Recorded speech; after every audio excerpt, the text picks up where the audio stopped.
Welcome to a brand new episode of Seize the Moment podcast. And we want to welcome back a very, very special guest. We have Andy. He's the host of the Heart of an Outlaw show, where he interviews entertainers in the hip hop music industry. He's also a musical journalist writing for Hip Hop 24, having interviewed Treach, Swifty Mcvay, and Angie Thomas. Welcome back, Andy. It's good to have you on. Oh, thanks for the invite once again. It's Yeah, always good to absolutely. talk to you guys.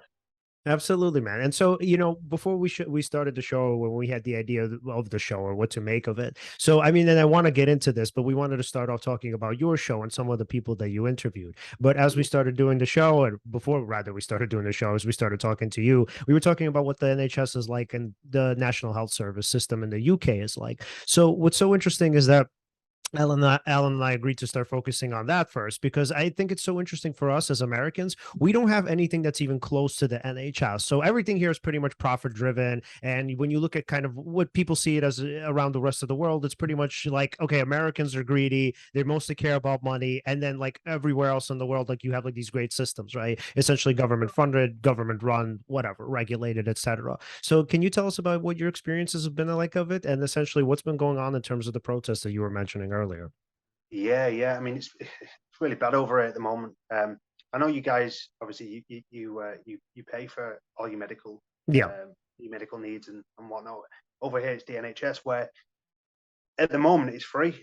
It's been free for all my lifetime. It's been free for me, my parents, my grandparents, going way back. But at the moment, I think it's going down the road of privatization, where we're gonna be after paying for all our medical stuff. But it's gone the way because of conservative government cuts over the last 15, 20 years, more so, where basically nurses are getting, the NHS is underfunded. Nurses, midwives, doctors are very underpaid. Mhm. Some nurses are going 14, 15 hours shift, not even taking a break. Wow. So it's on its knees. The NHS is on its knees. I've been having a few issues with my family, my parents and my grandparents, even my son lately. He's been trying to get hold of doctors, GPs, and basically we're just having the door shut on our faces, where we need this care now, but it's not coming, it's not there.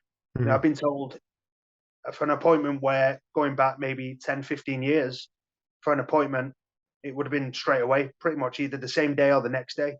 Now Mhm. it's gone from like the next day to 6 month, 7 month waiting list, Mhm. which, young people, especially young people and old people, the vulnerable people that need the appointments now, and the appointments are not there because the NHS is on its knees with the underfunded, the cuts coming from governments, conservative like government. And just like you said, yeah, we've been having protests, and rightly so. People are pushing back. We've had years and years of cuts, and just like 2, 3 weeks ago, we had 10 or 15 major protests up and down the country in England, Mhm. basically pushing back these cuts. Making a stand, making some noise against the conservative cuts to the NHS. So yeah, it's in a bit of a dire place at the moment. Yeah. Yeah, it's crazy. I mean, imagine, if I had let's say I was living in the UK and let's say I wanted to see like a therapist or something like that. The fact that I'd have to wait however long, months or whatever to see someone, all while I'm having whatever going on in my head. It's affecting my family, it's affecting my friends, it's affecting my own life, right? I mean, having the ability to see somebody right away would, it's not even a guarantee even then, but at least then I have like a fighting chance to maybe change some stuff up, right? But with those kinds of wait times, who knows how that adds to the issues I might be having or something like Yeah, that. because here Yeah. it's like about a 2 week wait period to see either a therapist or a psychiatrist. So a psychiatrist maybe sometimes a little longer, so it could be maybe a month, but even that's like nothing. What are the wait times there for psychology or psychotherapy or psychiatry? You're talking up to a year, sometimes Wow. even longer. I mean, Whoa. last year I had a bit of a mental episode myself and went through them services, and it wasn't good. I was discharged, but I needed help, Mhm. and it just wasn't there. Luckily, I had family and friends support there, but Mhm. the system, it's not supporting the vulnerable who need it. You know, what, 4 or 5 weeks ago, just in September, I had someone who I went to school with commit suicide. Now, I don't know the ins and outs, but it's mental health over here, especially for men as well. Mental health is a massive struggle, and the young too. Like I say, I was saying off camera before, the young people services, where mental health services, it's not good. You know, you're having young people in classrooms or young people in schools or whatever surroundings, and they need help now, not 6, 7, 8 month, 12-month waiting list. And that's where it is at the moment in this country. And it's getting worse by the month. So You know? what are they essentially doing, like with kids who are either like lashing out or, you know, just misbehaving or whatever, you know, kind of getting into trouble, getting into fights or whatnot. So if you can't see them, or if you can't get them to see like a school therapist or even get them therapy outside of school, what did they do? How did they sort of deal with them at that point?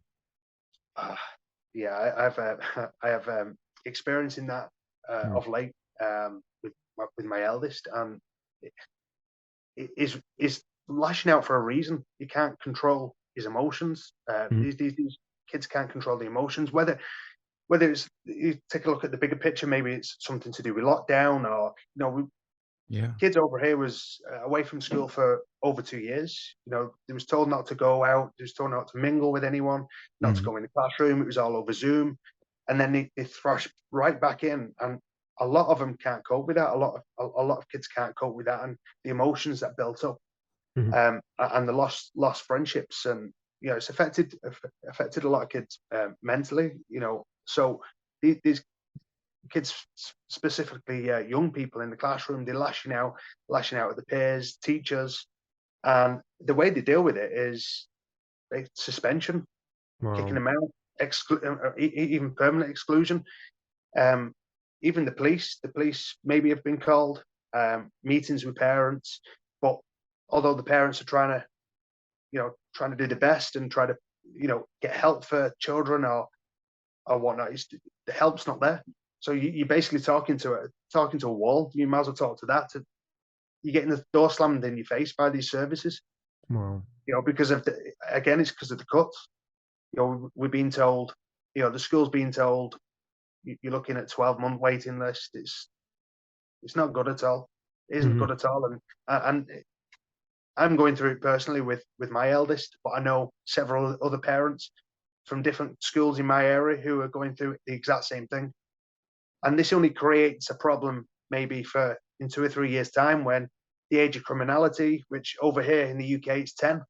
So these kids now are lashing out. Sorry, Andy. What does that? Wait, what does that mean? So, so if the age of criminality is 10, what does that mean? That they could be tried at 10 years old?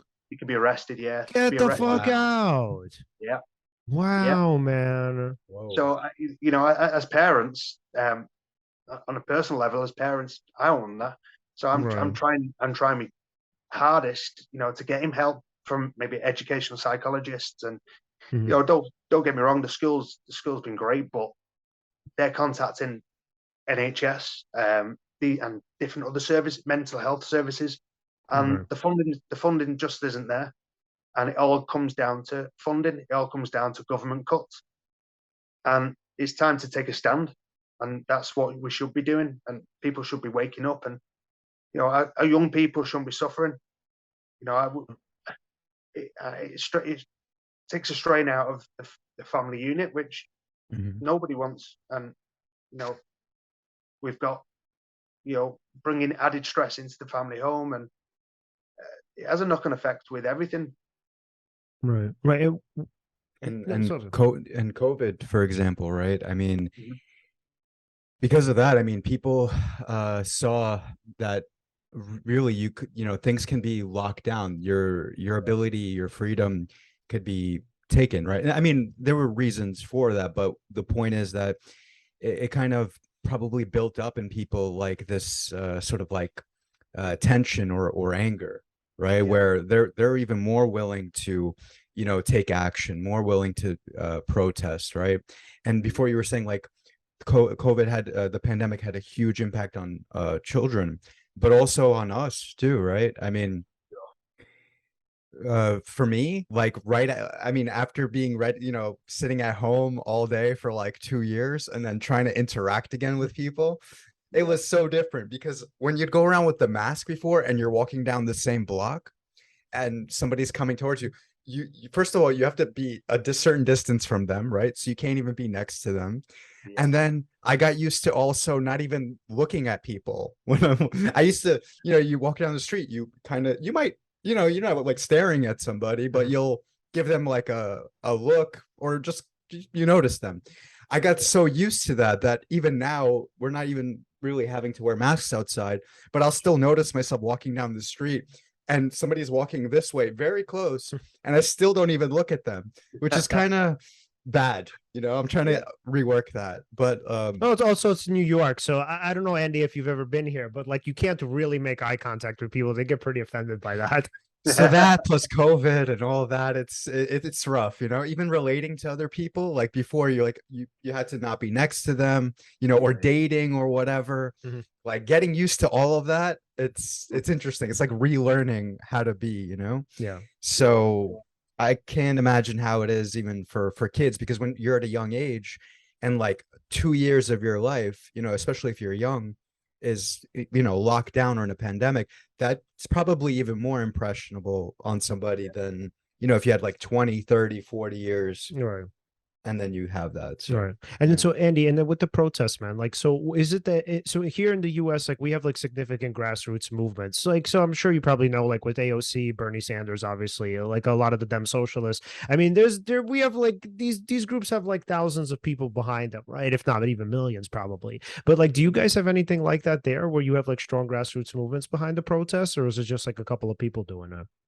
It's more like the unions. We have unions over there. I don't know. Okay, but that's it, right? It's not. It's like the locals aren't really getting involved, though. No, not really. I mean, Mm. it's on a national level, but it's more different unions. So Right. different unions maybe come together and they'll protest in, let's say, a major city like Manchester, and then a major city like London, maybe on the same day or different days. Yep. But just 2 or 3 weeks ago, we had a major, like 10, 15 major cities hit the same day. And of course, that causes disruption. And that's maybe their angle, what they're coming at, maybe disrupt the road networks, disrupt any big major events that maybe the government are planning. Of course, we had the Queen pass away last month, and there was plans to put in place maybe major protests then, which I wouldn't agree with, of course, but that's their angle that they're coming at. Different unions, whether it's the NHS, some are NHS, some are for workers' rights, all different workers' rights, and they're just coming together and protesting on the same day. Which is maybe that's what the angle they're concentrating on.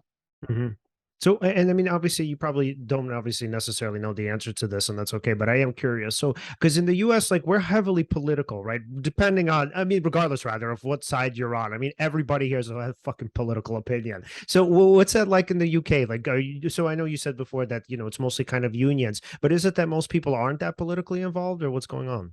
Yeah, I'd agree with that. Yeah, I definitely agree with that. For myself, I've never voted. I've never voted because I believe the politicians only care about themselves. Politicians over here, anyway, the MPs, they only care about themselves, lying in their own pockets, the friends, the families, and that's how it's been for years. And for me, radical change needs to happen. Whether it will be protests, and the bigger the better, the more angry the better. Make noise as much as you can, and I think because a lot of people don't have trust in politicians, MPs, don't have trust in the policies. Once they get elected, they go back on the promises. Like we're seeing it now with Liz Truss. She's doing U-turns like I don't know what. The previous Prime Minister, Boris Johnson, he was the same. That's, I mean, he was always a scumbag. So with Liz, what's her party? Conservative, same Oh, party. that's why. Yeah, man. Yeah. Yeah. So I mean, we have the same issue here with conservatives too. I mean, they all do the same stuff. Like Mitt Romney, a million years ago now, there was so there were like a bunch of videos and whatever else, like articles about how he was like how he tended to flip flop. And so the argument from conservatives were like, oh well, he's allowed to change his mind. And it's like, no, look at the pattern of how often he changes his views. One day he'll say one thing, then the next day he'll say the opposite, and then the day after that he'll go back to his original point. So yeah, conservatives do tend to do that. I mean, not to shit on them, but it is a fact. Mm. Yeah, exactly. It's the party for the rich. Party Yeah. for the rich. Yeah, That's what and we they call them over. but and then so how come so in terms of I know what's his name? Corbyn was doing well for a while with the Labour Party. What's going on there? Oh, with the Labour Party. Yeah. To be honest, I can't see any party over here. I Mhm. can't see any party at the moment over here. If the Labour Party get in, there's drawbacks to their policies. Mhm. You know, they want to borrow a lot more, Mhm. where the Conservatives want to restrict. So Yeah. you it's robbing the rich to feed the poor. But the same thing with the Labour Party policies is, you know, I don't see any of the parties looking at the manifestos, looking at the policies. I don't see any party that's for the people. I just see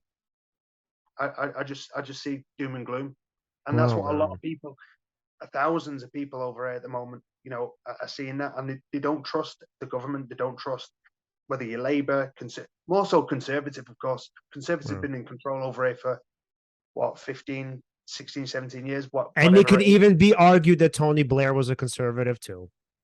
True. Mm-hmm. Fact. Yeah. Yeah. I mean, when he was in power, I was in like school, so I didn't really have interest. But going back off what I know now, yeah, you're probably right. Yeah, man. He was like what we had with the Clintons here. I mean, he's the equivalent. Whatever. I don't want to shit on Hillary too much, but he was like the equivalent of a centrist, if not like more conservative, kind of like midline Republican here. Yeah. Sure. Mm-hmm. All I see is doom and gloom. Yeah, that's so yeah, because that's so wild, man. Because I mean, the question is then it's like you have this system that's government funded, and essentially there is no privatization, at least probably scarcely. And then so I mean, essentially, then how would people possibly get together to obviously change it if the system is run by a government that they're perceived as being corrupt? Exactly. Wow. And there was talk a few weeks ago where they was trying to ban protests. That's how bad it is. You know, ban protests for this, protest, stop people from walking out and picketing. Like there's Wow. are you familiar with Royal Mail? No, what's up? Postal Service. Oh yeah. Wait. No. I'm thinking of Daily Mail. No, wrong. I'm thinking of the newspaper. No, That's no. different. Yeah.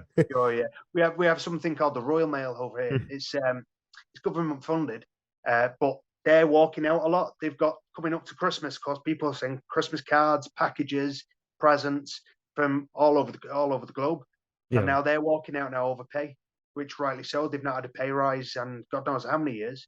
You know, they've been overworked. They're overstretched. You know, so they're now planning on doing a series of walkouts over the coming weeks and months, building up to obviously Christmas, one of the busiest periods of the year. So, you know, they've got probably 10, 15 walkouts before Christmas. Wow. So that's, I mean, you take the NHS, you take the Postal Service, Right. you'll take the warehousing companies. They're all doing the same. They're all trying to protest over better pay, job security. But the Conservative government don't seem to want to know. They're all on about, you know, cutting community centres, cutting funding for the NHS, cutting funding for mental health. You know, it's all cut at the moment, and people now are starting to push back. Right. Yeah, there was this really great article here in the US on Politico. It was called something like Obamacare sinking ship. And what's so interesting about that is when you start reading it, you're like, yeah, this is going to be like an assault on how terrible Obamacare was. But it's actually not that. So the argument that the person made, and I mean, this article, I read this like 4 or 5 years ago, or whatever it was, but essentially the article writer was essentially saying something along the lines of like, look, man, he's like, Obamacare was sabotaged pretty much from the get-go. It had a certain standard of care that it needed in terms of financial financial input. It didn't get that. It didn't get anywhere close to that. So it's like in order for them to make it work, they essentially had to negotiate with obviously, the Republicans across the line. And when they did, essentially the Republicans were like, yeah, we'll fund it, but we're not going to give you exactly what you're looking for. So what happens, right? You have competition, and then essentially what the insurance companies are going to say is, hey, we can't afford this, so we're going to need to raise premiums. Then regular people are like, oh my God, my premium is so high. Fuck Obamacare. You see, it made it even worse than it was before, but it actually didn't. If anything, the premiums pretty much stayed the same. They weren't worse. But the point is because it's not really funded. And then also because like the rule is unenforceable, where they have to like, where essentially everybody's like mandated to opt in. There's really nothing you could do about that. I mean, sure, you can say, like, what are they going to do? They're not going to arrest people for that. So essentially what you had is that you had an underfunded insurance company or insurance companies, and then you had people who weren't opting in, especially younger people, like college age kids, because they didn't want fucking healthcare. I didn't either at the time, by the way. I was guilty of this too. I did not want health insurance. I was like, I'm not paying for this shit. And then essentially what happened was, it's like, you had this kind of debacle where insurance companies kept raising premiums and out-of-pocket costs. And then they were saying, the kind of critics of Obamacare were like, yeah, see, this is bullshit. This is never going to work. It's all the same crap. Like, sure, maybe more people are on it now, but also more people are on it, but they're paying these same premiums that we were paying before. I'll tell you something cool since we're actually on that topic. Shoot. So, I mean, it's not necessarily cool, but during the whole COVID pandemic, because of that, what happened is, like, at least in New York State, what they did is they rate. So the way that people get certain kinds of insurance is based on their income and how many people are living at home. Yeah. So what they did is they made it so that, okay, even if you have like a higher income, you might still be able to get that lower cost or no cost insurance and that kind of thing.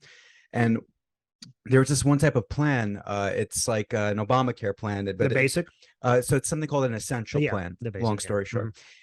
So it's great. What's fantastic about it is that if somebody's making between, let's say, I would say 20,000 to maybe $28,000. So maybe like, if it's a college student working part-time. I had it. Yeah. Well, what's great is people used to pay every month for that plan. $30. Yeah, 20 or 40 or something. I know it's 30 for me. Well, during the pandemic, they actually removed the premium from that plan, and they still keep it removed. So if somebody is like a lower income sort of person, but they still have some kind of income, they actually still have like kind of a relatively free insurance. They're just paying like co-pays for it. Yeah, they're just not paying the premium. Yeah, which is kind of cool. I mean, I understand really there's the pandemic that kind of brought. And by the way, man, so just, I mean, look, not to shit on insurance companies, because during the pandemic here, what they did was they actually waived all fees for insurance for people who are insured. So it's like, let's say if you were getting telehealth, if you were going in for screenings, if you were coming in for like just, whatever, GP follow-ups, if you were even coming in for psychotherapy. So dude, for during the pandemic, none of my patients paid anything, no out-of-pocket costs, because the insurance companies covered all of it. Yeah. Wow. Wow. That was something. That really was something. Yeah, definitely. Wow. Yeah. So, no, go ahead, man. Yeah, I mean, the pandemic. I mean, I don't know how you guys feel. The pandemic's got a lot to answer for. I think, to be honest, with the lockdowns and some GP surgeries over here, some doctors are not even seeing patients, even still. It's all online, via an email. So, we were trying to get appointments, and you can't even see a doctor face to face. Wow. So I'm not too sure why, why we're doing this. We've not had a lockdown in what, year and a half? Yeah, that's wild. Yeah, no, it's not like that. Because I mean, a lot of people are doing telehealth now, but that's just because it's kind of feasible for them. It's not really about health concerns per se, even though some might say it is. But for the most part, no, you can go to a doctor here. You could go to a doctor. You pretty much all therapists. Like I don't ever want to go back to the office. But most therapists are not working from home anymore. I mean, they have their office space back and they're seeing clients. It's literally at this point, it's like nothing ever happened here. Wow. That's that contrast to what's happening in England at the moment. That's interesting. Madness, yeah. This is gonna sound really dumb, really unqualified, but just for fun. Unqualified Alan. Unqualified Alan. Yeah. So he's got an opinion. Yeah. So do you think that the doctors are like lazy and they just liked the whole virtual visit thing, and then now that like COVID's less of a concern with all the antiviral treatments, vaccine, booster shots, even with that, they just don't want to return to the old way of doing it. I mean, Exactly. that's yeah. Yeah, I think they got used to working from home and don't want to go back to the office. Or, I mean, for an example, my wife had a chest infection 2 weeks ago, Mhm. and they prescribed her some antibiotics that didn't work. So Wow. she rang up and she got kind of fobbed off. They kind of, no, we're not dealing with you. We give you antibiotics. So of course, I've got a mouth on me. I rang back Mhm. at a certain time to tell you to ring between 8 and 8:30 in the morning. Mhm. Surgery opens at 8:30. So they tell you to ring if it's urgent, or if it's, get urgent appointments between 8 and 8:30. So I rang Mhm. up at 8 o'clock in the morning. Um, Between 8 and 10 past, I think I got through. There was about a 10-minute wait. Um, got through. I said, look, my wife's got a severe chest infection. Don't really want to go to A&E. Don't really want to be sat there for 6 hours waiting. Right. It's not an A&E job. Don't really want to go to hospital. She needs different antibiotics. I explained the situation. Mhm. Can you ring back at 8:30? And this is like 20 minutes or so. I said, Mhm. you can deal with me now. Like, Mhm. now I'm asking, like, my wife's struggling to breathe because of the chest infection. I said, Right. we don't want A&E. It's antibiotics that she needs. Or that this line's only open for people who's having a heart attack and a stroke. I said, to be honest, I said, that's a bit of a joke and a bit of a farce. Mhm. I said, if she was having a heart attack or a stroke, I certainly won't be ringing my Yeah. doctors on hold for 10 minutes. I'd be Right. ringing 999 straight to A&E. Mhm. So I put the phone down, rang back 20 minutes later. She gave me an appointment for later in that day. She got different antibiotics. Within 2 or 3 days, she was cleared up. Oh But wow. Okay. this is the issue that we're having, where the doctors seem lazy. They don't want to deal with people, Right. whether that's reception, the doctors themselves, nurses don't like giving appointments out these days. Mhm. It's crazy to speak to you guys, and where it's pretty much back to normal. Right. Well, I'll say this. So we're making it sound like it's kind of nice for certain things in terms of like insurance and doctors, but actually, yeah, it's kind of similar here too, in terms of if for example, you needed to have a service done, like you need to have like a surgery, and then you're waiting for an authorization, like there's a special thing you have to do to get it approved, so this way you can have it covered by the insurance. Mhm. Let's say it's not, and then like that person's like really needs it, and they're trying to fight for it. They call the doctor's office. They're like, can you help with this? Can you fix this? Can you do something else to make it approved? Blah blah blah. Sure. That's such a it becomes an incredible hassle. And I used to work at a doctor's office. I've seen a lot of things, like people really needed certain kinds of medicines approved or whatever. And the amount of time that it take, like sometimes it'll come to a solution, but the amount of time that it takes to get to that, it's a little bit ridiculous. It's things that you kind of need right away.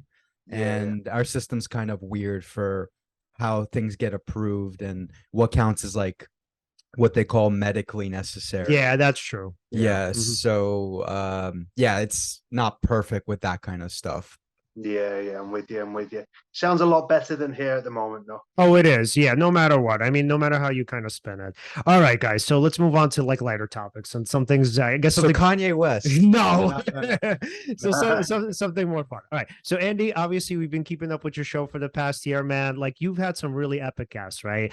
We talked about DJ Yella and his appearance on your show before we started filming. Obviously, we talked. Well, I mean, we didn't talk about this yet. Treach was a big one who I Mhm. can't wait to hear about. Yeah. There's at some point an episode coming out with Bizarre. Swifty Mcvay was on your show, which was really dope. Right, that Yeah. was a really cool one. All right, man. So, out of all of the guests that you've had so far, can you talk about some of the ones that are most significant to you? Not to say that one person is more important than the other, but the ones that have been more meaningful or most meaningful to you. And what have you learned from them, especially about sort of the old hip hop days, about maybe their relationships with Tupac, sort of projects or whatever they have going on. So, what did you take away from it? Sure. I mean, probably my favorite one, hands down, is probably Mopreme Shakur, which is Yeah, that was cool. Tupac's brother. Without doubt, hands down, the best, because obviously he's the closest to Tupac. He was Right. around in the Thug Life days. He was was part of Thug Life, and he was around growing up with Pac and being around him.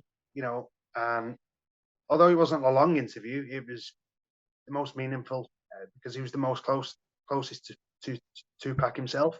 Yep. You know, of course, Treach is another one. Back last month, and we interviewed him on there September the 13th, of course, which is one of the most iconic days in hip hop history, with of course, death of Tupac Shakur.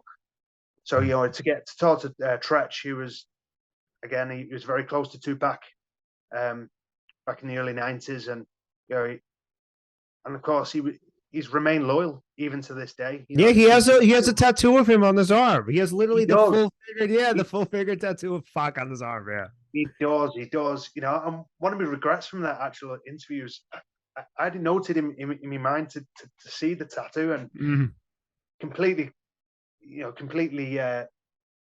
slipped my mind, and I come off the interview. I thought, oh damn, I didn't ask to see his Tupac tattoo, but I seen him back over in 2011 in concert. He was supporting Ice Cube when Ice Cube did I Am the West tour. He did a world tour. He did the UK leg of the tour. Naughty by Nature was the opening act. So I actually seen him perform with Ice Cube, and when he was performing Naughty by Nature's hits right before Ice Cube come on, he obviously took his shirt off and he poured Hennessy on the Tupac tattoo right in front of me. Yeah, man, that was so dope. I got it on video, and that was like iconic. I was like, no way. He's like, when I ride, you ride. You know, when I yeah, and he was just pouring the Hennessy out, and it was he's right in front of me. That was an iconic moment. So fucking dope, man. I actually got to see Treach.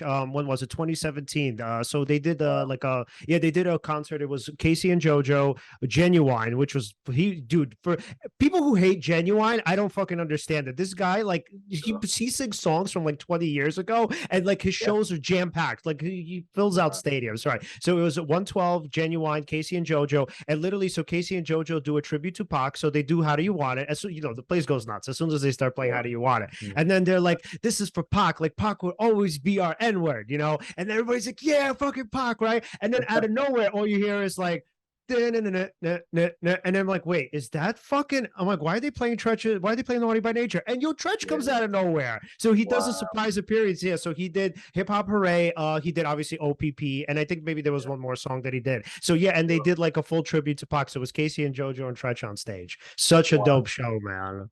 What? Yeah, he's so energetic as well. You know, when he's performing, you know, he really does put his heart into it.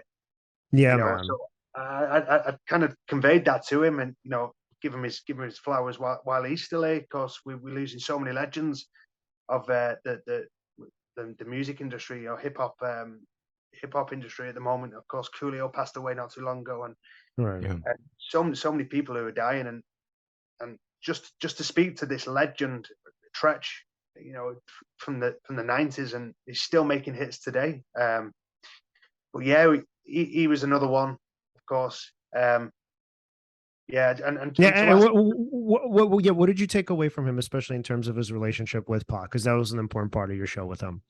Sure. I mean, I asked about how do you think the legacy's going, and you know, and he basically just turned around and said, look, you know, got people like us talking about Pac, people all across the globe are still talking about Tupac, you know, and this is, you know, it's an artist who died in 1996, and we're still here talking about him, and he's more relevant now, probably now than even back then. Back then he was relevant, but now we're talking about, you know, the Black Lives Matter. There's, you know, standing up to government, standing up to, you know, for your people, and that's basically what he said in that interview, where, you know, Pac would be proud for his people to be standing up for something, and his legacy is still here because people are still talking about him, you know, and that's what Tupac said in his interviews, where he said, I want my name to be here years to come. I want my name to be still here, and that's what's happening. And so he kind of pushed that point home, that he's going to be here forever. You know, Pac is going to be here forever, and you know, as long as people are still talking about him, bumping his music, and you know, keeping his memory alive, he's going to be here forever. So yeah, he basically pushed that point home. Say what you need to say, because I actually have a question for you. Oh yeah, okay. Mhm. So I was reading an article, literally, I think it was yesterday. Mhm. So Suge Knight's son says that Tupac is alive Yeah, I in know. Malaysia. Oh God, we know.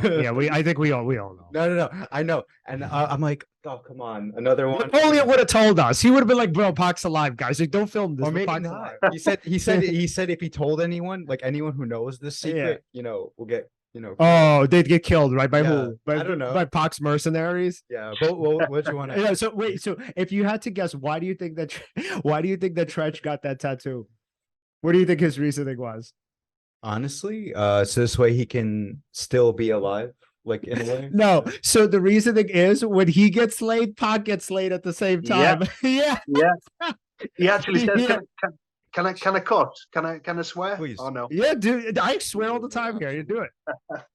He actually said, not in the interview. He said on the live performance. Don't know about the live performance you seen. You saw of him. He actually says, "When you fuck, I fuck up, and I fuck, you fuck." Yeah. And that's basically what he said. That's because he got the tattoo, and he was dripping the Hennessy on him, and he was saying, "When I fuck, you fuck." Yeah. Yeah. I think he So, said yeah, that in he did say that. Yeah. yeah, I think he said that in the Thug Angel DVD from like a million years ago, from like 2002 or 3 or whatever that was. Yeah. He mentioned that there. So no, so in the show that I went to, he didn't really talk in it. He just like did he performed the songs. So no, there was like no there were no, because it wasn't his show. It wasn't like he was just a guest. It was a guest appearance or whatever. But yeah, man. But like yo, the story's really wild, and I was like, damn, yo, I hope my homies do that for me when I die. Sure. Yeah, I got a tattoo of Leon and be Bro, like, at least play the podcast or something at the time, you know? He's here forever. He's here forever. Yeah, man. And That's so, true. and from what I know about their relationship, and obviously, I mean, I don't know Treach personally, but like, yeah, man, he was a really great friend to him, and it was really dope to see because out of all the people who like continue to ride for him and stand up for him, Treach was like one of the top 5 guys, man, outside of the Outlaws, obviously. Yeah, definitely, most definitely. I mean, I did mention to him about how he kind of was part of that show where they inducted him to the Hall of Fame. Yeah, He performed, I think it was a verse off Hail Mary, yeah, and you could just see the passion. He's pacing all over the stage. He's taking his scarf Mhm. off. He's taking his coat off, and I basically said, your passion comes through. Your passion shines through, especially when you're talking about your dear friend Tupac, and he was just it was so dope to speak to him and give him his flowers while he's still here. Yeah, man. Yeah, and it seemed like he really appreciated it, which was obviously really dope. And again, he just seems like a really cool and just down to earth guy. Definitely, Yeah. definitely. what was Swifty like? Oh, Swifty was he was crazy. Yeah, Swifty was great. I've interviewed him twice. Yeah. The first one back in 2020, I think it was. Mhm. 21. No. Yeah, it was a while. Yeah, the first one was a while ago. Yeah, early last year I think it was. Mhm. And then I interviewed him last summer. Mhm. So just over 12, 13 months ago, and that was a shorter interview, but he's just so cool to talk to. He's really cool to talk to because I grew up on, of course, Tupac and the '90s, all the '90s hip hop, and the soundtrack to my high school was like, of course, your Tupac, your Dre, your Snoop, D12. Yeah. They was big over here, with the single Purple Pills. Mhm. Just to speak to him, I did say that to him, like it was a bit. I was a bit starstruck because obviously with D12 over here was massive. It was major, Mhm. of course. And but yeah, he was so cool to talk to, dead down to earth. He was great. Yeah. What did he tell you about it? Like his time on the road, sort of obviously making music with Eminem out of all people. Sure. The one thing I took from Swifty was we talked about the Up in Smoke tour. Yeah, that's one of the greatest tours in the world. Yeah, ever. Yeah, definitely, definitely. And that's what I said to him. Like, will we ever see one of them again? Not necessarily with new artists, but with the original cast, basically. Right. Like Cube, Dre, Snoop, all on one stage. I mean, of course, this was before the Super Bowl. Yeah. So that kind of yeah. The toy. It was just something a little similar. Yeah, yeah. Mm-hmm. Yeah. So he said, "Why not? They're up for it." So he kind of left it open, but I asked him a question where, what does he remember from the Up in Smoke tour? Mhm. One of the things comes to mind where he said every time Dr. Dre performed, they was there the front row.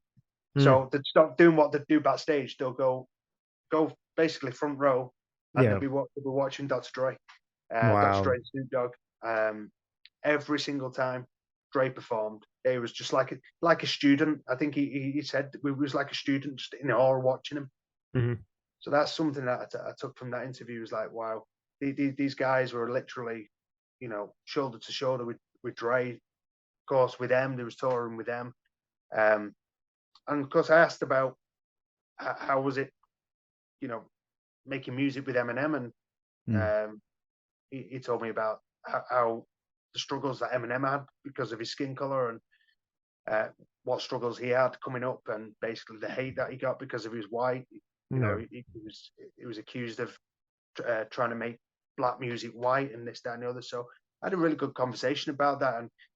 And in the words of Swifty Mcvay, hip hop is for everyone. It's not just for black people. It's not just for white people. It's for everybody. It's a major thing.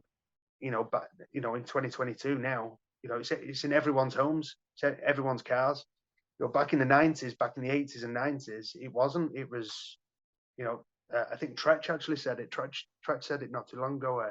When I interviewed him, he said something that was perceived to be here for just 5-10 years, maybe a fad, has now stretched to it's 50 years. It's 50 years anniversary this year, or is it next year? That I don't know. Wow. It's 50, Pretty close. 50 year. Yeah. So it's celebrating its 50 years of being around hip hop culture. Yeah. You know, so it's still going. Yeah. What's so?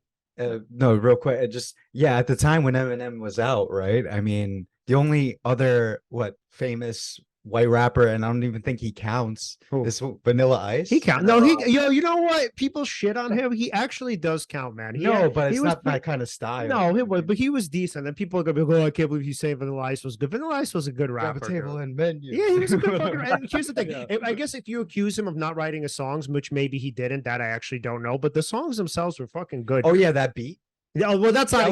Under Pressure. That wasn't Under Pressure. That was all him. Yeah. And if you've ever seen Vanilla Ice, he's like, no. That was our beat. He's like, the difference between the two was like, Under Pressure is ding ding ding ding ding ding ding ding. Mine is ding ding ding ding ding ding ding. And it's like, shut the fuck up, dude. Shut the fuck up. Like clearly, I mean, which is fine because hip hop is known to sample. I get it. I mean, you know, they were being sued at the time. That's fine. Whatever. But point is, Vanilla Ice was not terrible. There's way more like white rappers. Yeah. Right. And it's actually like a cooler thing. Like I mean, MGK, for example, he's all over. He was a rapper, genres, but that's like one person I can think of. There was oh my god, Mick.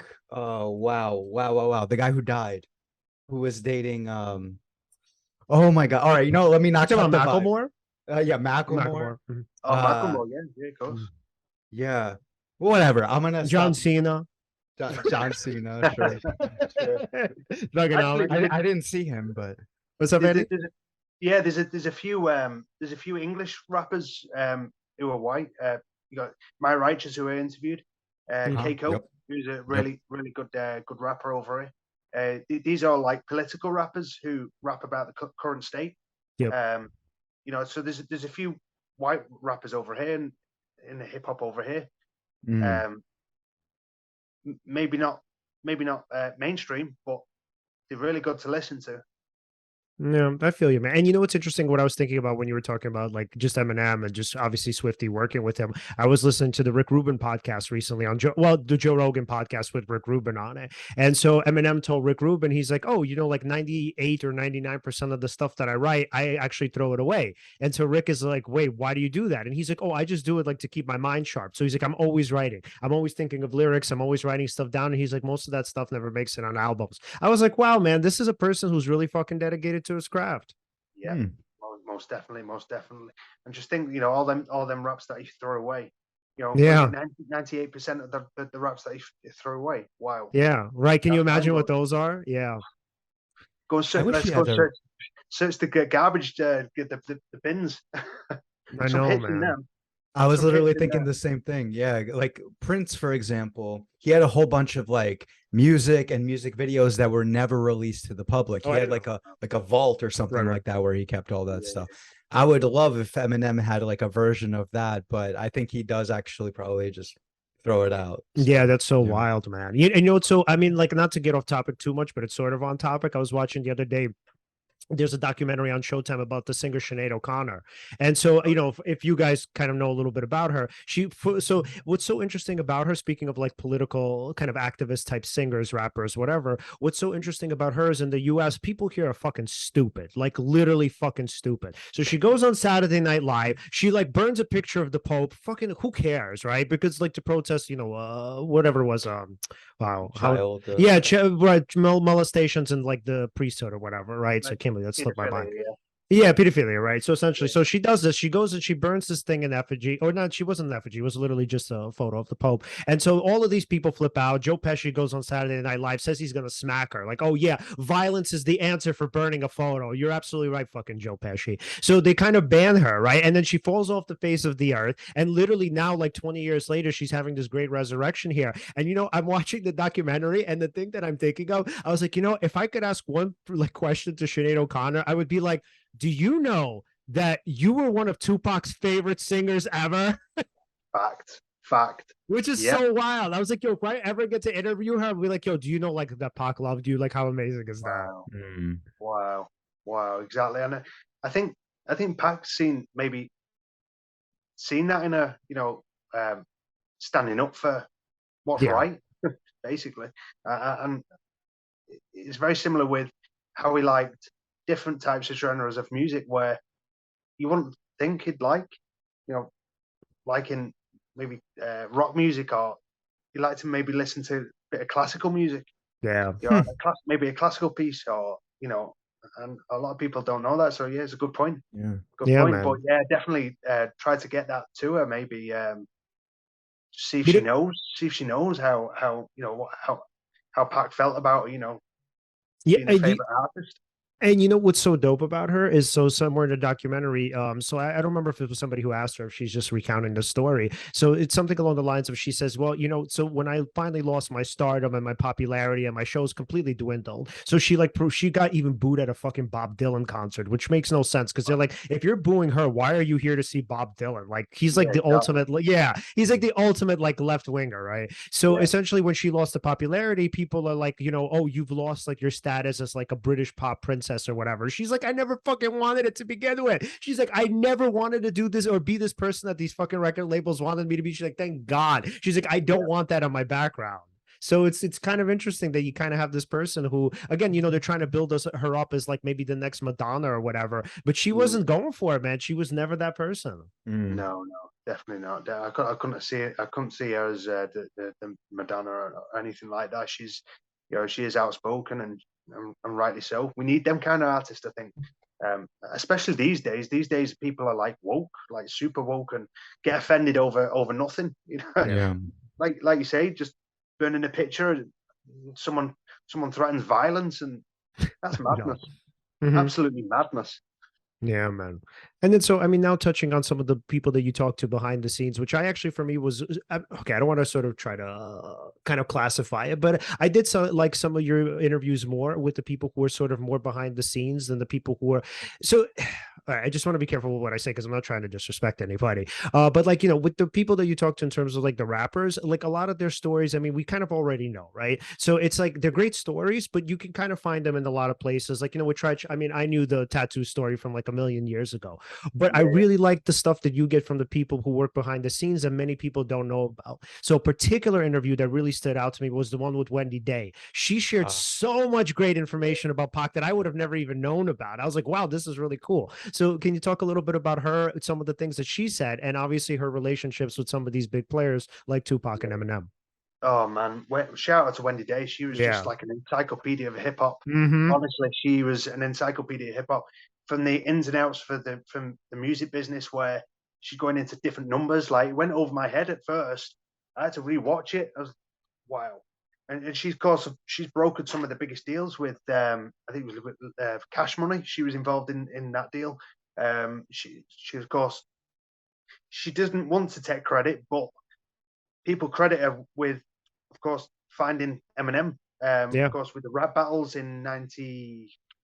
Yeah, it was like Oh God, 95. Yeah, 95. 95, yeah, the Rap Olympics.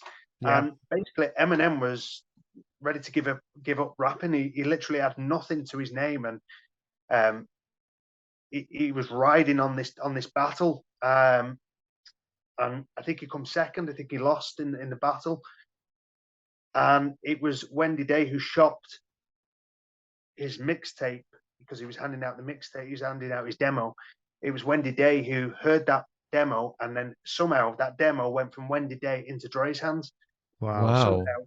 So if it wasn't for Wendy Day, where would Eminem be? Right. Like, who knows where Eminem would be? But apparently, he said to Wendy Day, "This is my last chance. I'm dropping. I'm dropping rapping. I'm giving up. I'm just giving up on the whole thing." And that demo handed from Eminem to Wendy Day somehow ended up in Dre's hands, and he got the Aftermath deal. Wow, And man.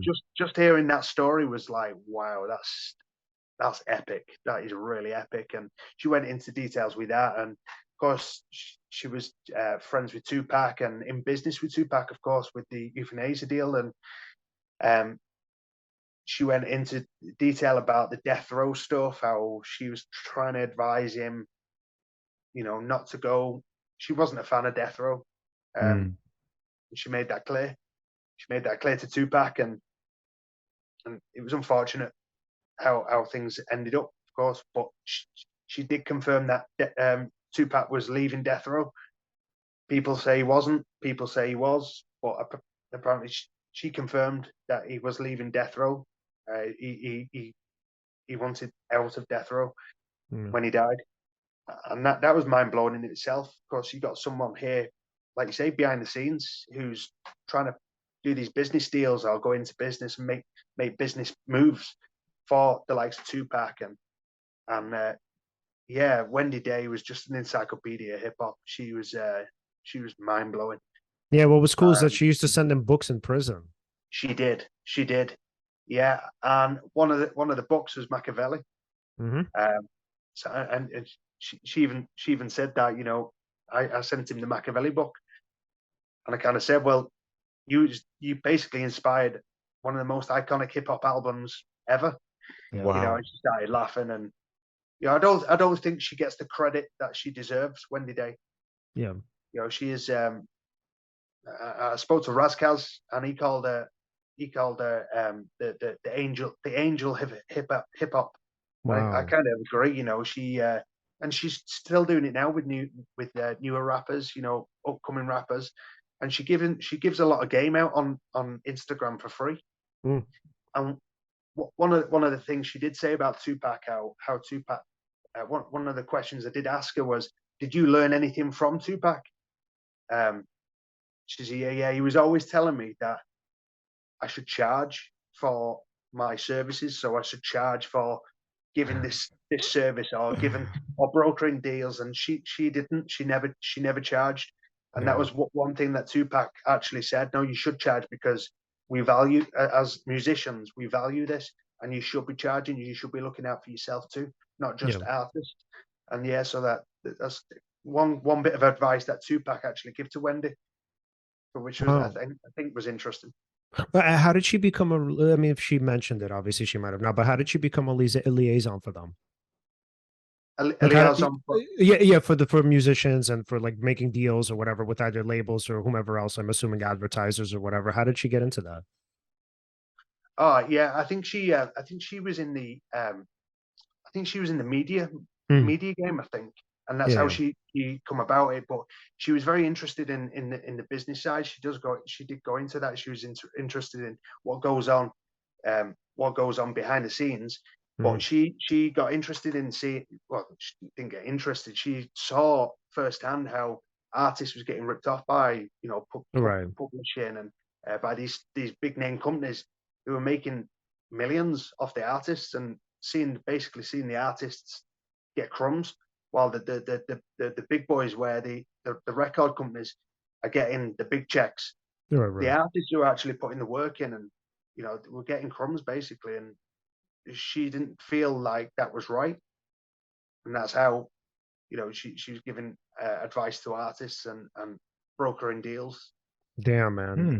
That's so wild. Like, yeah, so it reminds me, Rick Rubin was telling the story essentially, I think in the beginning of, I think this was like the late 80s or maybe even mid 80s. So he came up to, who was it? It was some rapper. Shit, I forgot who it was. I think it was from was it Public Enemy? Damn, I don't remember, but he comes up to some rapper and like just randomly, he's like, "Oh, hey, you know, like your recent album, it's not as good as your first album. I can make it better." And the guy is like, actually, I'm like signed to whatever record company. I can't do that." But he's like, "My brother, who's also on his way up, he's trying to make an album. You could link up with him." And Rick is like, "Okay, cool, I'll do that." And then he just randomly calls this guy and he's like, "Hey, I'm looking to make a hip hop album. You want to do it with me?" And the guy's like, "Okay, sure." So like it's essentially seems like that's kind of what Wendy did, man. It's fortitude. She just went into it and was like, okay, cool. Here's what I could do. Yeah, exactly. And like I say, she's still doing it now. If you go on her Instagram, and she's still giving advice. She's got her own YouTube, a YouTube show, which she gives free game basically Wow. to upcoming artists. You know, free advice, and having someone like that, you know, give advice out like that, and who, you know, as an artist coming up, because she was. I asked the question, like, what advice would you give an artist in this day and age where you've got technology, you've got basically platforms on your phone, Right. and she said just use that to your best potential. Use the social media, you know, use your YouTube, Instagram, promote yourself all the time. You know, that's one bit of advice you will give artists these days. Just promote. You know, which I think's sound advice.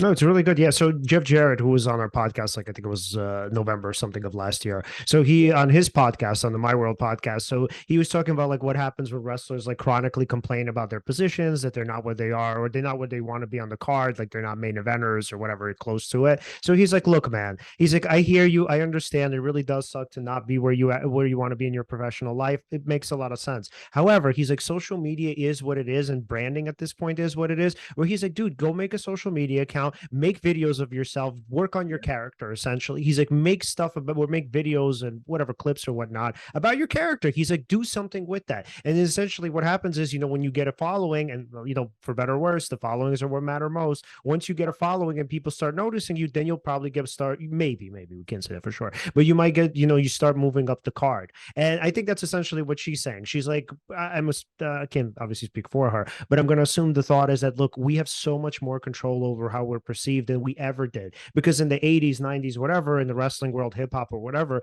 there were these gatekeepers. And essentially, you were just, you know, right off the bat, you were either in or you were out, and there was no in between. Whereas now what's happening is that even if you're rejected, some people don't even do it. Some people are like, yeah, I don't want to do that. I'm just going to go off and like do my own thing. Another thing from the Rogan podcast, he was talking about Andrew Dice Clay. And so he was like, he's telling Dice, he's like, hey, you know, I want like my own TV show. I want to have like a sitcom, yada, yada. Dice is like, fuck that. He's like, go tour, dude. He's like, you're a comedian. Go do what you do, man. And I think that that's very similar. You know, comedians had that avenue. Obviously, most people at the time didn't. But the idea, I think, is the same now, where it's like, dude, forget about like getting into Hollywood. Forget about making these people happy. A lot of times they're not going to like you. Like, this is just the nature of the beast. He's like, but you can be what you want to be in front of the people and present your material in the way you want it. Go on tour. And I would say that that could translate into go on social media. Go do like, I forgot the comedian's name. He just like, he was doing videos of like the Bears games. I forgot the guy's name. I got to look it up. So he was doing videos of like him, like flipping out and crying and stuff after the Bears. He's a comedian.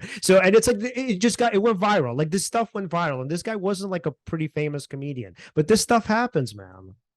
Yeah, exactly. Yeah, there's a way to. Yeah, I think it's exactly what she was saying, basically, you know, and basically the same thing. Just promote yourself, you know, go do it yourself. You know, you've got an avenue there. You know, you got a brand to build. You got a name. You got social media. That's your tools, basically, and that's what she was saying that. Yeah, and a lot of times I think what happens is even the people who are sort of you know, more commercial, or they are kind of like promoted or whatever by like these main companies, a lot of times it doesn't even work. I think that's the thing that people kind of fall into the trap of thinking like, oh, if I like reach this certain pinnacle and I did get through the gates or whatever, essentially now I can become famous. It's not that simple. And if you think about wrestling, I think that was a kind of like a great sort of like window into it, when you have like the juxtaposition of somebody like a Roman Reigns who was shoved down everybody's throat, and then Daniel Bryan, who like nobody wanted to put into the main event, who just blew up overnight because people just like them. They're like, yeah, this kid is great, man. So I think oftentimes, man, it's not as simple as like, oh, if we get through the gates, now we'll become famous, and then there's no real avenue. Like, dude, if you're talented, man, I can't say most of the time, obviously, because there's so many barriers to it. But a lot of times, if you have something to offer, people will flock to you. Yeah, exactly. Totally Yeah. agree. Totally agree. Yeah, there's some tricks to it too. We don't use some of these tricks, but like for example, like a title could be "The Shocking Truth Revealed," and then like a thumbnail, "This will change everything" in red, and have it like underlined, and like things like that apparently like really grab people's attention and like get them to click and then look at the content. Yeah. So I don't know. We got to talk about that some more, but like yeah, stuff like that seems to work. Or using like things from like what's being currently searched on Google Trends. Yeah. If you use like a word that's like being really searched from there and just kind of insert it into your title, that's like another way to get more views. And but it's kind of hard depending what kind of guests or what kind of episode we do, because you can't really be like, oh, the pandemic, like, and then but like nothing related to the pandemic. Right. But yeah. But we often struggle with that, like wondering like, okay, what's kind of the sort of sweet spot or the middle ground? Because like, content can be great, but I mean, if it's not really seen by anybody, does it matter that much? I don't know. I mean, Alan would argue that it does.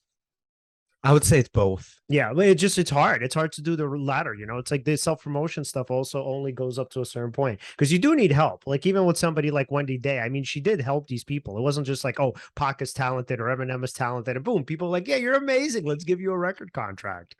Yeah, exactly. Fact. This is a message to all the listeners out there. If you want to produce the podcast, potentially for free, but maybe one day for money, hit us up.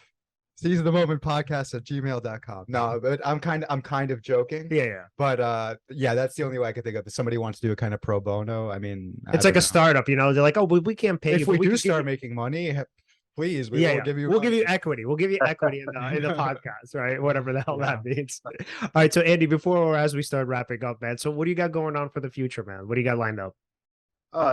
There's a few interviews. Hopefully going to drop soon on Half an Outlaw Show's YouTube. We're still keeping an eye on Hip Hop 24, which produces some great content too, with Tupac Uncensored. We've got interviews. I'm actually trying to do interviews now on my Facebook page. I had one with one of the Outlaws, or former Outlaws, Stormy Coleman. A few months ago. You guys got really tight. Yeah. Yeah. It didn't happen for personal reasons, which we'll probably go into at a future date. But yeah, me and Stormy got quite close. I connected with Stormy. I connected with him on a level where we've probably gone through similar things. On my first interview with him, my second interview with him last year, I was going through a lot of personal problems, and just the things he was saying through my questions, the answers that he gave to me was actually, when I wrapped the interview up, I started crying after because the stuff that the content that he was saying in his answers actually helped me get through my personal problems. So after that, we went back and forth through IG messages, and I actually really connected with him on a personal level. And we was talking about him coming over here, staying with my family, and he got that far. And he's a really good brother. Stormy, shout out to Stormy, and of course, listen to his music growing up, and when he was in the Outlaws, and just to connect with him on that level, it's something different. I love all my guests, but Stormy I connected with on a personal level. He's really good dude, good dude. But yeah, getting back to what I've got going on in the future. So hopefully, some live interviews on my Facebook page, which was just talking about content. Then, with my Facebook page, somehow I've got up to almost 43,000 followers. Somehow, so I've got a big following on there, and they're asking for me going live. So I'm going to try fit that in somehow. So if it's not on Heart of an Outlaw or Hip Hop 24 or Tupac Uncensored, it'll be on my Facebook page. So one or two interviews going up on there. Yeah. So yeah, and so yeah, I've got that going on. I love probably building for next year too.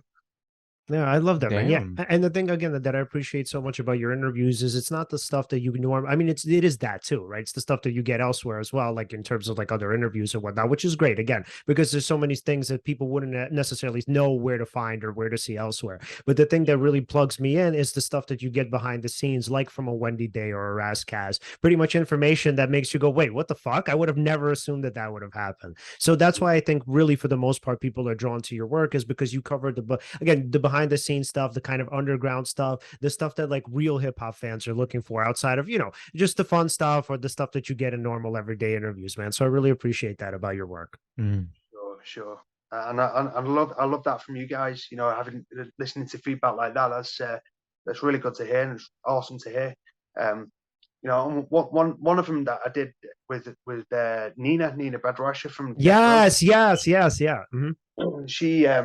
She went into so much detail how obviously she was working with Death Row. She's not too far from me. She's about 50 miles drive from me. But she basically came to Death Row. She was covering the riots in LA, and she somehow ran into Shug, and she got a job at Death Row and became really close friends with Tupac. And the stories she was giving too from behind the scenes, that was mind blowing. That was wow. I didn't realize, I knew of her, and I knew obviously Tupac and Nina went back and forth once he was in prison, and but the stuff that she was coming out with about the workings of Death Row and the day-to-day life of being in Death Row Records at that time as well, with the golden era of hip hop. Yeah, that was a special interview too.